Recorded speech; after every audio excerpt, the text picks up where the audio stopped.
But ಅವರಿಗೆ ಭಯ ಇದೆ, ನೀವು ಕ್ವಶನ್ ಮಾಡ್ತೀರಾ. ಆಲ್ಮೋಸ್ಟ್ ಇದು 5 months ಮೇಲೆ ಆಗೋಗಿದೆ ನಿಮ್ಮಿಬ್ರಿಗೂ ಬ್ರೇಕಪ್ ಆಗಿ, ಆ ಪರ್ಸನ್ ನಿಮ್ಮನ್ನ ಬಿಟ್ಟೋಗಿ. ಬಿಕಾಸ್ ಆ ಪಾಸ್ಟ್ ಅಲ್ಲಿ ಆ ಪರ್ಸನ್ ಯಾರ್ದೋ ಮಾತು ಕೇಳಿ ಅಲ್ಲಿ ಇನ್ಫ್ಲೂಯೆನ್ಸ್ ಆಗಿ ನಿಮ್ಮನ್ನ ಬಿಟ್ಟೋದ್ರು. ಈಗ ಅವ್ರು ಹೋದ್ಮೇಲೆ ಅಲ್ಲಿ ವರ್ಕ್ ಅನ್ನೋದು ಜಾಸ್ತಿ. ಬಟ್ ಇವ್ರು ವರ್ಕ್ ಮಾಡಿದಷ್ಟು ಸಮಾಧಾನ ಇವ್ರಿಗಿಲ್ಲ. ಮುಂಚೆ ನೀವು ಇವ್ರ ಜೊತೆಲಿ ಇದ್ದಾಗ ಇವರು ಕಮ್ಮಿ ಕೆಲಸ ಮಾಡಿದ್ರು ಇನ್ಕಮ್ ಅಥವಾ ಒಂದ್ ಸಮಾಧಾನ ನೆಮ್ಮದಿ ಅನ್ನೋದು ತುಂಬಾ ಚೆನ್ನಾಗಿತ್ತು. ಬಟ್ ನಿಮ್ಮನ್ ಬಿಟ್ಟು ಹೋದ್ಮೇಲೆ ಈಗ ಇವ್ರು ಎಷ್ಟೇ ಹಾರ್ಡ್ ವರ್ಕ್ ತೋರ್ಸಿದ್ರು ಆ ಕೆಲ್ಸದಲ್ಲಿ ಇವ್ರಿಗೆ ಸಮಾಧಾನ ಸ್ಯಾಟಿಸ್ಫ್ಯಾಕ್ಷನ್ ಅನ್ನೋದಿಲ್ಲ ಈ ಪರ್ಸನ್ಗೆ. ಬಿಕಾಸ್ ಇವರಿಗೆ ನೀವು ವೆಲ್ ವಿಶರ್ ಆಗಿದ್ರಿ ಅಂಡ್ ಇವ್ರ ಪ್ರಾಬ್ಲಮ್ಸ್ ಎಲ್ಲ ನೀವು ನಿಮ್ ಹತ್ರ ಹೇಳ್ಕೊಂಡಾಗ ನೀವು ಒಂದು ಮೋಟಿವೇಟ್ ಮಾಡ್ತಿದ್ರಿ ಈ ಪರ್ಸನ್ಗೆ.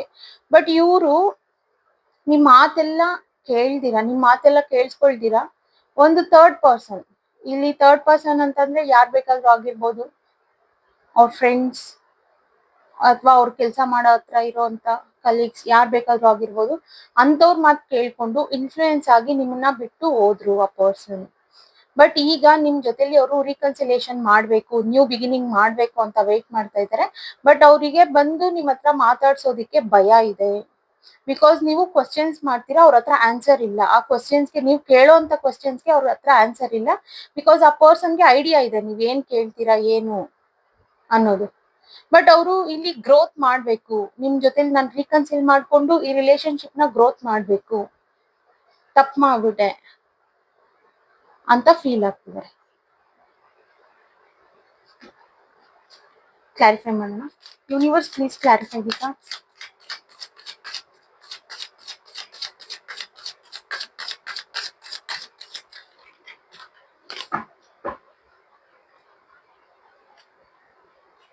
ಎಸ್, ಆ ಪರ್ಸನ್ ನಿಮ್ಮನ್ನ ಬಿಟ್ಟೋಗಿದ್ದು ನಿಮಗೂ ಸಹ ಐಡಿಯಾ ಇರ್ಲಿಲ್ಲ. ಅವ್ರು ಆ ರೀತಿ ಚೇಂಜ್ ಆಗಿ ನಿಮ್ಮನ್ನ ಬಿಟ್ಟೋಗ್ಬಿಟ್ರು. ಬಿಕಾಸ್ ಆಫ್ ಅನದರ್ ಪರ್ಸನ್ ಅವರು ಇನ್ಫ್ಲೂಯೆನ್ಸ್ ಆಗಿ ನಿಮ್ಮನ್ನ ಬಿಟ್ಟೋದ್ರು. ಬಟ್ ಈಗ ಅವರಿಗೆ ಎಮೋಷನ್ಸ್, ಫೀಲಿಂಗ್ಸ್,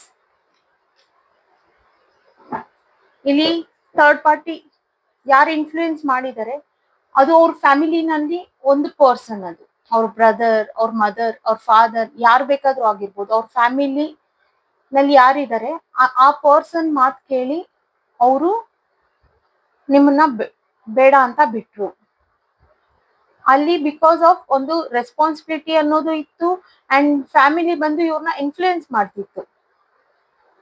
ಸೊ ಓನ್ಲಿ ಇವರು ಬ್ರೇಕ್